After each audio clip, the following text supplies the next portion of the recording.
Hello and welcome to the Kaushik classes. This is Varinder Kaur और आज की इस वीडियो में हम करेंगे NIOS क्लास 12 के सोशियोलॉजी के मोस्ट इंपॉर्टेंट क्वेश्चंस जिनके कि 70 to 80% चांसेस हैं कि वो आपके एग्जाम में ज़रूर आएंगे। सो वीडियो को बिना स्किप किए स्टार्टिंग से लेकर एंड तक पूरा देखिएगा। ये वीडियो आपके लिए बहुत हेल्पफुल रहेगी। अगर अभी तक आपने कुछ नहीं पढ़ा है तो इस वीडियो के बाद आपकी एग्ज़ाम की काफ़ी हद तक तैयारी हो जाएगी। और ये वीडियो को स्टार्ट कर लेते हैं। तो सबसे पहले देखिए यहाँ पर मल्टीपल चॉइस क्वेश्चंस हैं, जिसमें कि पहला क्वेश्चन है that sociology is the based on the study of. समाजशास्त्र किसके अध्ययन पर आधारित होता है? ऑब्जर्वेशन, डॉक्यूमेंट्स, जनरल स्टडीज़ और कॉम्परेटिव डाटा। तो यहाँ पर आपको बताना है कि अवलोकन, दस्तावेज, सामान्य अध्ययन या तुलनात्मक डेटा के ऊपर जो है समाजशास्त्र का अध्ययन आधारित होता है। तो इसका सही आंसर है ऑब्जर्वेशन, यानी कि किसी भी चीज़ के बारे में अगर हमें समझना है तो उसको ऑब्जर्वेशन उसका हमें करना पड़ता है। सेकंड क्वेश्चन है the caste system is based on. Caste system किसके ऊपर बेस्ड होता है? रिचुअल क्राइटेरिया के ऊपर, इकोनॉमिक स्टेटस होता है, पॉलिटिकल पावर के ऊपर या एजुकेशनल लेवल के ऊपर? तो इसका सही उत्तर है रिचुअल क्राइटेरिया। रिचुअल क्राइटेरिया के ऊपर, कर्मकांड के ऊपर, मानदंड के ऊपर ये आधारित होता है caste system. Third question is endogamy refers to the marriage within. अंत विवाह का अर्थ है विवाह किसके भीतर, यानी एंडोगैमी किस चीज़ को रेफर करती है? तो अपर कास्ट को, वंस ऑन ग्रुप को, आउटसाइड ग्रुप को या लोअर कास्ट को? तो इसका सही उत्तर है वंस ऑन ग्रुप, यानी कि अपनी ही बिरादरी, अपने ही धर्म या अपने ही जात के अंदर अपने ही समाज के लोगों के साथ शादी करना, उसे हम एंडोगैमी यानी कि अंत विवाह भी कहते हैं। क्वेश्चन नंबर 4 है लिटरेसी लीड्स टू। लिटरेसी निरक्षरता किसकी ओर लेकर जाती है? इग्नोरेंस की ओर, ठीक है, डिप्रीवेशन की ओर, रॉन्ग थॉट्स एंड एक्शंस की ओर या ऑल ऑफ द अबव? तो इसका सही उत्तर होगा कि अगर आप अनपढ़ हैं, आप पढ़े लिखे नहीं हैं, तो अनपढ़ इंसान को ये सारी ही चीज़ों को फेस करना पड़ता है। तो इसका आंसर होगा ऑल ऑफ द अबव, यानी कि उपरोक्त जितने भी ऑप्शंस दे रखे हैं वह होगा। नेक्स्ट क्वेश्चन है that Zoroastrianism has a history of, यानी कि पारसी धर्म का इतिहास कितना पुराना है? तो यहाँ पर इसका जो इतिहास है वो क्या आपको लगता है 1000 वर्ष पुराना है, 2000 वर्ष पुराना है, 3000 या 4000 ईयर्स पुराना है? तो इसका सही उत्तर है कि ये जो पारसी धर्म है ये 4000 ईयर्स जो है वो पुराना है। नेक्स्ट है क्वेश्चन नंबर 6 अकबर प्रोपगेटेड विच रिलीजन। अकबर ने किस धर्म का प्रचार किया था? हिंदू का, इस्लाम का, दीन इलाही का या बौद्ध धर्म का? तो इसका सही उत्तर है दीन इलाही का। Okay, so the next question is untouchability offence act was passed in, यानी कि अस्पृश्यता अपराध अधिनियम किस वर्ष पारित हुआ था? 1995 में, 1996 में, 1958 में या 1976 में? तो इसका सही उत्तर है कि ये 1955 में पास किया गया था। क्वेश्चन नंबर 8 है Santhal revolt took place in. Santhal विद्रोह किस वर्ष हुआ था? 1831, 1855, 1857 या 1821? तो इसका सही उत्तर है 1855। Next question is which of the following is a social group. निम्नलिखित में से कौन सा एक सामाजिक ग्रुप है, यानी एक सामाजिक समूह कहलाता है? नाटक के बाद ताली बजाती भीड़, यानी audience clapping after play, crowd watching a protest, विरोधी देखती भीड़, weekly meeting of residence welfare association, यानी कॉलोनी के रेसिडेंस वेलफेयर एसोसिएशन का एक साप्ताहिक बैठक, या random people at the railway station? तो इसको ग्रुप किसको हम बोलेंगे? ग्रुप हम बोलेंगे weekly meeting of residence welfare association, यानी कि कॉलोनी में रेसिडेंस वेलफेयर की जो सामूहिक बैठक होती है उसे हम बोलेंगे कि ये एक सोशल ग्रुप है जो कि सेम सोसाइटी में रहता है। तो हम इसे जो है सोशल ग्रुप के नाम से जानते हैं। Next question, question number 10 is which of the following matches village life. इनमें से कौन सी चीज़ें जो हैं वो ग्रामीण जीवन से मेल खाता है? इंडिविजुअल यानी व्यक्तिवाद, अर्बन ओरिएंटेड यानी शहरी केंद्रित, ग्रुप फीलिंग समूह भावना या टेक्नो सेंट्रिक? तो यहाँ पर इसका सही उत्तर है ग्रुप फीलिंग, यानी कि गांव में रहने वाले लोगों का एक दूसरे के प्रति प्रेम प्यार होता है, एक दूसरे के प्रति एक भावनाएं फीलिंग्स होती हैं। तो शहरों की ये ग्रुप फीलिंग वाली जो भावना होती है ये हमें ग्रामीण क्षेत्रों की याद दिलाती है। Question number 11 is kinship is a primarily based on, नातेदारी मुख्य रूप पर किस पर आधारित होती है, पॉलिटिक्स टाइज पर, इकोनॉमिक्स टाइज पर, ब्लड एंड मैरिज टाइज पर या एजुकेशनल टाइज पर। तो इसका सही उत्तर है कि ये ब्लड और मैरिज टाइज पर मतलब रिश्तेदारी जो होती है वो ब्लड और मैरिज, यानी कि जो रिश्ते हमारे खून के होते हैं, ब्लड रिलेशंस होते हैं, जैसे हमारे बहन भाई हो जाते हैं, हमारे माता पिता हो जाते हैं, और मैरिज टाइज यानी कि जिसके साथ शादी के बाद हमारे रिश्ते बनते हैं, उनके साथ हमारा ब्लड रिलेशन तो नहीं होता है बट उनके साथ हमारा रिश्ता सगों से भी बहुत ज़्यादा हो जाता है। वो ब्लड रिलेशन से भी, जैसे कि हस्बैंड का वाइफ से रिश्ता, एक बहू का अपनी सास के साथ हो गया, ठीक है, एक मतलब एक मेल पर्सन का अपनी मदर इन लॉ अपने फादर इन लॉ के साथ, तो ये मैरिज टाइज होते हैं, तो उसे किनशिप प्राइमरी जो होती है उस वो कहा जाता है नातेदारी। क्वेश्चन नंबर 12 है which of the following is a not primary institution, primary institution जहाँ से बंदे का, किसी भी बच्चे का, किसी भी इंसान का समाजीकरण होता है, तो उसमें से सबसे पहला उसका जो इंस्टीट्यूशन है वो कौन सा नहीं है। प्राइमरी इंस्टीट्यूशन में कौन से इंस्टीट्यूशन आ जाते हैं, फैमिली, रिलीजन, एजुकेशन या क्लब, तो यहाँ पर आंसर है club. Question number 13 is modernisation implies, यानी कि आधुनिकीकरण का तात्पर्य क्या है। पहला आंसर है इसका, देखिए चारों में से एक आंसर सही है, परंपराओं को त्यागना, केवल पश्चिमी मूल्य को अपनाना, परंपरा के तर्कसंगत पहलुओं को आधुनिकता से जोड़ना, या सभी सांस्कृतिक मूल्यों को अस्वीकार करना। तो इसका मतलब सही आंसर जो है वो है integrating rational traditional with the modernity, यानी परंपरा के तर्कसंगत पहलुओं को आधुनिकता से जोड़ना, यानी पुराने रिचुअल्स को भी साथ में लेकर चलते हुए उसको मॉडर्निटी के साथ जोड़ देना ही हमारी मॉडर्नाइजेशन कहलाती है। क्वेश्चन नंबर 14 है which of the following is not an attribute of society, निम्नलिखित में से कौन सा समाज का गुण नहीं है। ठीक है, इंटरडिपेंडेंस यानी परस्पर निर्भरता, लाइकनेस विद नो डिफरेंस बिना भेद के समानता, कोऑपरेशन या कॉन्फ्लिक्टिंग विरोध। तो इसका सही आंसर होगा कि लाइकनेस विद नो डिफरेंस, बिना भेद के समानता जो है वो हमारे जो है सोसाइटी का एक एट्रीब्यूट है, सोसाइटी का एक गुण है। Next question, question number 15 is which factor is not link to the caste membership, इनमें से कौन सा जो फैक्टर है चारों में से जो कि कास्ट की मेंबरशिप के साथ यानी कास्ट जाति सदस्यता के साथ संबंध नहीं रखता है। जैसे कि पहला है जन्म से प्राप्त होता है, अस्क्राइब्ड होता है, जब हम किसी भी जाति में जन्म लेते हैं तो हम उसी जाति के कहलाते हैं। हेरिडिटी वंशाग्रोथ हो जाते हैं कि हमारे वंश भी है इसी जो है जाति के थे। स्थानांतरण यानी कि ट्रांसफरेबल जो हो जाते हैं, या सामाजिक स्थिति प्रदान करता है, तो इसका सही उत्तर है ट्रांसफरेबल।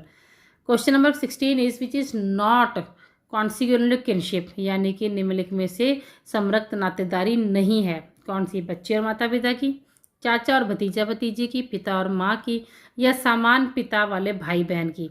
तो इसका सही उत्तर रहेगा कि नातेदारी जो है वो ब्लड रिलेशंस नहीं होते हैं, वो बाद में एक मैरिज टाइज के साथ बनते हैं, तो ये होगा पिता और माँ का रिश्ता। आगे है which is not associate with the industrial revolution, निम्नलिखित में से कौन सी औद्योगिक क्रांति से संबंधित नहीं है। प्रोडक्शन मूव टू फैक्ट्रीज, यानी उत्पादन कारखानों में चला गया। कैपिटल रोल इंक्रीज्ड, पूंजी की भूमिका बढ़ गई। ओके, सभी वर्गों में कृषि अपनाई, या वुमेन एंटर्ड वर्कफोर्स, महिलाएं कार्यक्षेत्र में आई। तो ऑल टुक अप एग्रीकल्चर, यानी सभी वर्गों ने कृषि अपनाई। तो यहाँ तक तो आपके जो है क्वेश्चन नंबर 20 तक के थे, 17 तक के आपके मल्टीपल चॉइस क्वेश्चन थे। अब ऑब्जेक्टिव टाइप में यहाँ पर आपको फिलअप्स भी भरने हैं। ठीक है, फिलअप्स आ जाते हैं that a family of husband wife and unmarried children is called dash family, nuclear family, जिसमें कि परिवार में 4 सदस्य होते हैं, माता पिता और उनके कमारे बच्चे। लेकिन जब उन बच्चों की भी शादी हो जाती है तो उनकी वाइफ्स या उनके पार्टनर्स जब साथ में रहने लगते हैं तो वो न्यूक्लियर फैमिली ना होकर ज्वाइंट फैमिली कहलाती है।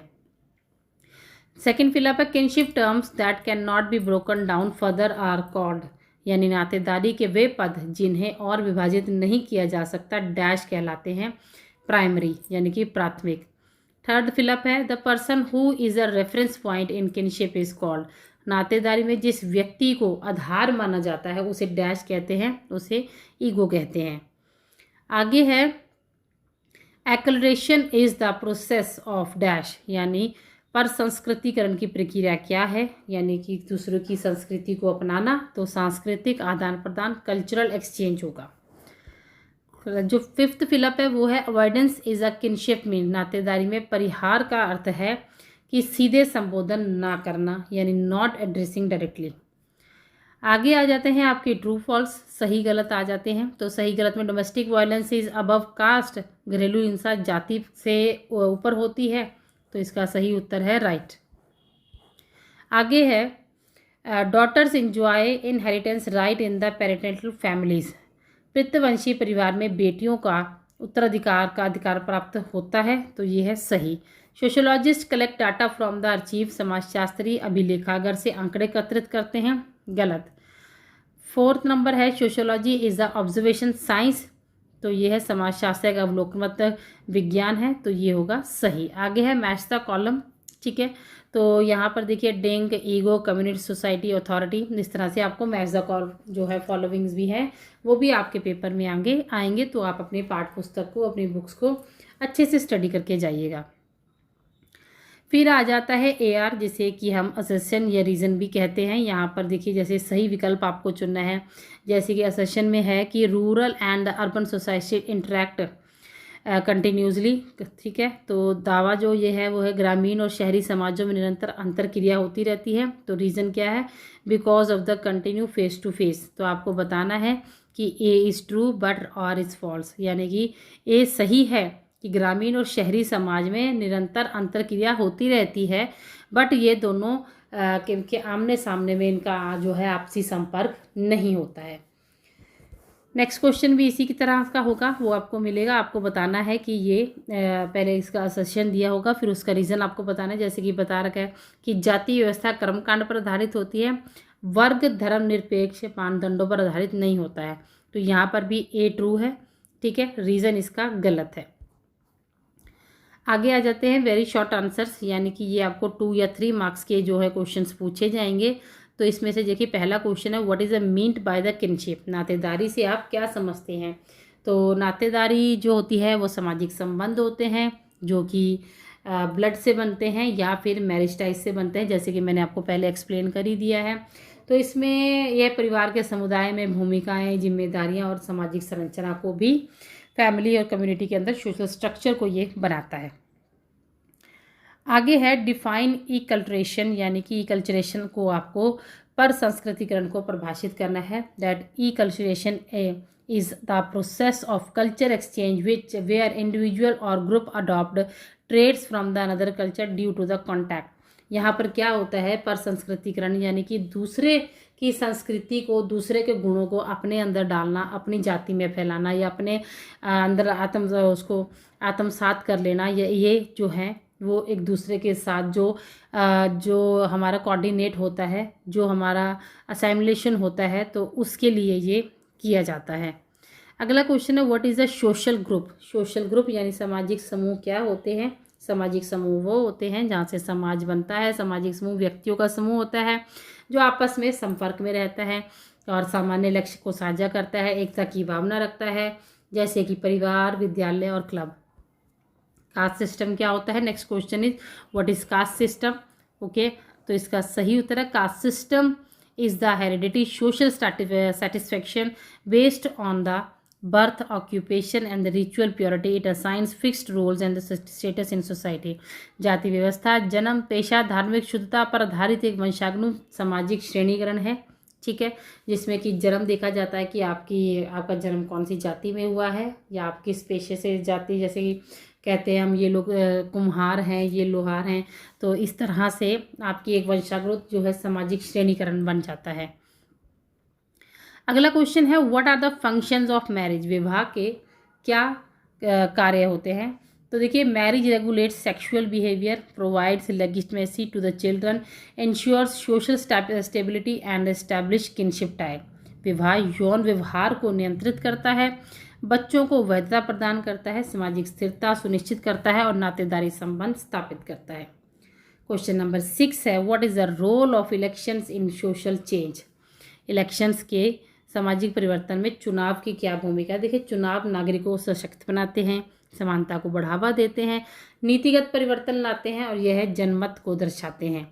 अगला क्वेश्चन है जहाँ पर आपको स्टेटस और रोल के अंदर डिफरेंशिएट करना है कि स्टेटस क्या होता है और रोल क्या होता है। तो देखिए, status is a social position, ठीक है, आपका एक फैमिली स्टेटस होता है आपका, कि हमारी फैमिली जो समाज में हमारा एक स्टेटस बना हुआ है, और रोल जो आप वहाँ पे बिहेव करते हैं, जो आप अपना बिहेवियर, अपना व्यवहार दिखाते हैं, उसे रोल कहा जाता है। तो यहाँ पर आपको इनकी डेफिनेशंस भी आ सकती है और इनके अंदर डिफरेंशिएट करना भी आ सकता है।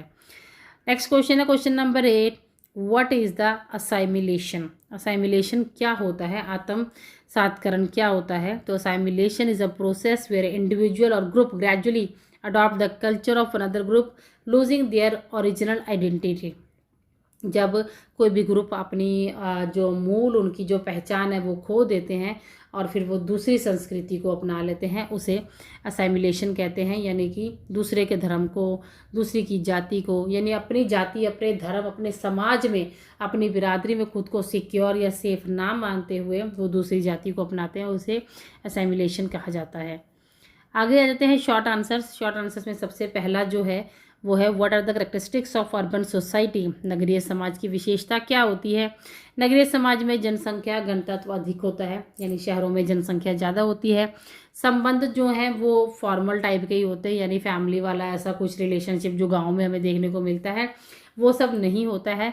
व्यवसायों में विविधता होती है, यानी कि यहाँ पर आपको बहुत सारे बिजनेस के काम के ऑप्शंस देखने को मिलते हैं। आधुनिक ढांचा होता है, लोग अधिक व्यक्तिवादी होते हैं, लोग जो है वो जो खुद के प्रति ज़्यादा सोचते हैं, तो इंडिविजुअलिस्टिक होते हैं वो। और सोशल मोबिलिटी जो है, सामाजिक गतिशीलता, समाज चलता रहता है और उनकी ज़िंदगी में शांति और काम जो है वो कम होता है, यानी कि वो लगातार काम में लगे रहते हैं। अगला क्वेश्चन है describe the major problems of tribals in India. भारत में जनजातियों की मुख्य समस्याओं का वर्णन करें। तो ट्राइबल फेसेस इशू, जो ट्राइबल्स होते हैं, जो जनजातियां होती हैं, उनको उनका displacement due to the development project, जैसे वो जंगलों में रहते हैं या कहीं का कस्बों में रहते हैं, तो वहाँ पर कुछ ना कुछ अगर कुछ प्रोजेक्ट पास हो जाता है, जंगलों की कटाई शुरू हो जाती है, वहाँ पे कुछ बिल्डिंग, कुछ फैक्ट्रीज लगने लग जाती हैं, तो उनको अपना तामझाम उठाकर, अपना बोरे बिस्तर उठाकर कहीं और शिफ्ट होना पड़ता है, और ये उनके लिए सबसे बड़ी प्रॉब्लम बनती है। फिर उनके पास लैक ऑफ एजुकेशन है, हेल्थ फैसिलिटीज़ उनके पास नहीं है, बेरोज़गारी उनके पास है, क्योंकि वो तो फल सब्जी खा खा कर ही अपना गुजारा करते हैं, है ना। तो उनके कल्चर के अंदर जो है और their culture identity is also under threat, और वो जो है उनकी सामाजिक पहचान भी जो है कबीलों वालों की वो खतरे में रहती है। Question number 3, explain the role of family as an institution. परिवार एक संस्था के रूप में समझाइए। देखिए, परिवार में ही बच्चे का जन्म होता है और वो उसका प्राइमरी इंस्टीट्यूशन होता है जहाँ पर वो चीज़ें सीखता है, ठीक है। तो परिवार एक प्राथमिक इंस्टीट्यूशन है जो कि आपको इमोशनल सपोर्ट देता है, आपका सोशलाइजेशन करता है, कि आपको व्यवहार सिखाता है, आपको रोल बना कर देता है, आपको एक स्टेटस बना देता है। तो इस तरह से परिवार एक इंस्टीट्यूशन कहलाता है। परिवार से ही हम अच्छी और बुरी बातों को भी सीखते हैं। आगे है question number 4, what are the effects of environment on human society. पर्यावरण का मानव समाज पर क्या प्रभाव पड़ता है। देखिए, एनवायरनमेंट अफेक्ट्स हेल्थ। अगर जैसे एनवायरनमेंट सही नहीं है तो आप जाहिर सी बात है कि आप बीमार होंगे, ज़्यादा ठंड से बीमार हो जाएंगे, ज़्यादा गर्मी से बीमार हो जाते हैं। ये लाइफस्टाइल के ऊपर भी फ़र्क डालता है, ये ऑक्यूपेशन और सेटलमेंट पैटर्न को भी ऊपर भी फ़र्क डालता है। Pollution, climate change and deforestation impact social and economic life. तो ये हमारा पोल्यूशन जो है, ये हमारे क्लाइमेट चेंजेस जो हैं, ये हमारी सोशल और इकोनॉमिक दोनों ही लाइफ के ऊपर इफेक्ट डालते हैं। Next question is question number 5, explain informal means of social control. सामाजिक नियंत्रण के अनौपचारिक साधनों को समझाइए। तो informal means include custom, tradition, norms, value, public opinion. जो भी हमारे रीति रिवाज होते हैं, परंपराएं होती हैं, प्रतिमान, मूल्य, जनमत शामिल होते हैं, ये बिना कानूनी दबाव के व्यवहार को नियंत्रित करते हैं और सामंजस्य बनाए रखते हैं। यानी कि हम लोग जो क्या क्या करते हैं, हम इन चीज़ों के नीचे दबे होते हैं और हमें ना चाहते हुए भी ये परंपराएं, ये रिचुअल्स को फॉलो करना पड़ता है। अब यहाँ पे नेक्स्ट क्वेश्चन आ रहा है, क्वेश्चन नंबर 6 की कास्ट जो है वो क्लास से कैसे डिफरेंट है। यानी कास्ट एक अलग चीज़ है, क्लास एक अलग चीज़ है, ये कैसे अलग होगा। कास्ट जो आपकी हो जाती है ना, वो आपकी वंशागनुत और कठोर होती है। यानी आपको जिस सोसाइटी में जन्म लिया होता है, आपका मतलब जन्म आपका होता है, आप उसी कास्ट के बनकर रह जाते हैं। लेकिन क्लास जो होती है वो आप चेंज कर सकते हैं, यानी आप अच्छे लोगों में बैठेंगे तो आपकी क्लास अच्छी हो जाएगी। ठीक है, ये आधारित मतलब लचीला होता है। जाति जो है वो निश्चित भूमिका देती है, वर्ग गतिशील संभव होता है। अगर अच्छे लोग बुरे लोग, ये आपके ऊपर डिपेंड करता है। अगला क्वेश्चन है question number 7, what is the significance of the kinship. यहाँ पे नातेदारी का क्या महत्व होता है। Kinship defines relationships, inheritance, marriage rules and social rules. It forms basis of family structure and the social organization. नातेदारी संबंधों, उत्तराधिकार, विवाह नियम और सामाजिक भूमिकाओं को निर्धारित करती है। आगे देखिए लॉन्ग क्वेश्चंस भी आपको आएंगे 5 मार्कर। तो यहाँ पे पहला क्वेश्चन है, how does the socialisation play an important role in personality development. आपका समाजीकरण व्यक्तित्व के विकास में किस तरह के भूमिका निभाता है। देखिए सोशलाइजेशन आके आपका समाजीकरण कैसे हुआ है। ठीक है, समाजीकरण एक आजीवन प्रक्रिया है जो सारी ज़िंदगी हमारे साथ चलती है। हम रोज़ कुछ नया सीखते हैं, रोज़ समाज से सीखते हैं, जिसके माध्यम से व्यक्ति अपने समाज के मूल्य, मानदंड, विश्वास और व्यवहार को सीखता है। यह बचपन में परिवार से शुरू होता है, विद्यालय में जाते हैं, फिर हम स्कूल्स में जाते हैं, फ्रेंड सर्कल होता है, मीडिया हो जाता है। ठीक है, तो इसमें हम कई तरह की भूमिकाएँ निभाते हैं। कभी हम पहले बच्चे होते हैं, फिर बड़े हो जाते हैं, फिर हमारी शादी होती है, नए रिलेशन्स हमारे साथ जुड़ते हैं, और इस तरह से हम जब तक टिल डेथ हम जो है वो अलग अलग तरह के रोल्स निभाते हैं, और अलग इसी को ही समाजीकरण कहा जाता है। Next question is, what are the causes of poverty in India. भारत में गरीबी के क्या कारण हैं। तो देखिए ये तो आम सी बात है, सबको ही पता है कि भारत में गरीबी के कई कारण हैं, मल्टीपल फैक्टर्स हैं। अनइक्वल डिस्ट्रीब्यूशन ऑफ रिसोर्सेज, संसाधनों का असमान वितरण हुआ है, बेरोजगारी है, कम मजदूरी है, निरक्षरता है, स्वास्थ्य है, शिक्षा की कमी है। आज तक गांव के लोगों को शिक्षा उतनी प्रोवाइड नहीं हो पाई, ना हेल्थ जो फैसिलिटीज़ हैं वो नहीं प्रोवाइड। ऐतिहासिक शोषण है कि जो उनके साथ जातिगत भेदभाव है, क्षेत्रीय असंतुलन भी योगदान देते हैं। ठीक है, कहीं पर बहुत ज़्यादा ठंड पड़ती है, कहीं पर बहुत ज़्यादा गर्मी पड़ती है। तो भारत में गरीबी के यहाँ पर जनसंख्या हो जाती है, वृद्धि हो जाती है, महंगाई हो जाती है। काफ़ी कारण है जो भारत की गरीबी को बढ़ाते हैं। Next is explain the relationship between acculturation, assimilation and integration. तो यहाँ पर आपको पर संस्कृतिकरण, आत्मसातकरण और एकीकरण के बीच में संबंध समझाना है। तो पर संस्कृतिकरण जो है वो आपको इन तीनों की डेफिनेशन आप अलग अलग लिख सकते हैं। अगर आपको रीजन्स और कुछ टाइप्स भी पता है, ठीक है, कुछ कंसेप्ट इसका पता है, तो आप वो भी लिख सकते हैं। Next question is, describe the changes in the caste system in modern India. आधुनिक भारत में जाति व्यवस्था के हुए परिवर्तनों पर वर्णन कीजिए। तो देखिए जिस तरह से मॉडर्निटी आ रही है, मॉडर्नाइजेशन भारत में होता जा रहा है, तो कास्ट सिस्टम अब उतना मैटर नहीं करता है। हाँ, कई जगह पर कई रूढ़िवादी लोग हैं जो कि अभी भी कास्ट सिस्टम को लेकर ही चलते हैं, और उनको लेकर उनके रूल्स रेगुलेशंस काफ़ी हार्ड हैं। बट मोस्ट ऑफ द जो आजकल के जो यूथ है वो एक कास्ट सिस्टम को नहीं मानता है। ठीक है, तो शिक्षा, शहरीकरण, कानूनी सुधार और आर्थिक विकास के कारण जाति व्यवस्था में परिवर्तन आ गया है। ओके, अंतर्जातीय यानी इंटर कास्ट मैरिज होने लग गई हैं। कास्ट बेस्ड ऑक्यूपेशंस जो हैं वो कम हो रहे हैं, यानी कि जैसे पहले होता था कि लोहा जो बनाने वाला लोहार होता था, तो उसकी पीढ़ी जो होती थी वो लोहे का ही काम करती थी। लेकिन अब बच्चों ने प्रोफेशंस चेंज कर लिए हैं। ठीक है, जो जैसे कि जो म्यूज़िक संगीत के घराने से आते थे, तो उनकी पीढ़ियाँ जो है, उनके बच्चे, उनके बेटे बेटियाँ संगीत का ही काम करते थे, तो नाचने गाने का काम करते थे। तो अब बच्चे जो हैं, यूथ जो है, उन चीज़ों को छोड़ रहा है, और वो अपने इंटरेस्ट के अकॉर्डिंग अपने ऑक्यूपेशन को चूज़ करते हैं। तो भी कई चीज़ें जो हैं चेंजेस हमें देखने को मिल रहे हैं। नेक्स्ट क्वेश्चन है, discuss the role of elections in bringing social change. यहाँ पर आपको सामाजिक परिवर्तन लाने में जो चुनाव की भूमिका को आपको यहाँ पर दर्शाना है। तो देखिए चुनाव नागरिकों को नेता चुनने में और नीतियों को प्रभावित करने में का अधिकार देते हैं। ठीक है, तो हम अपना नेता खुद चुनते हैं, प्रतिनिधित्व चुनते हैं। अगर वो हमारे लिए काम करते हैं, जवाबदेही होते हैं, तो हम नेक्स्ट टाइम भी उनको जिताते हैं। तो उनके आने से जो नेता हम अपने लिए चुनते हैं, तो जब वो आते हैं तो कई तरह के सोशल चेंजेस हमारी लाइफ में ज़रूर आते हैं।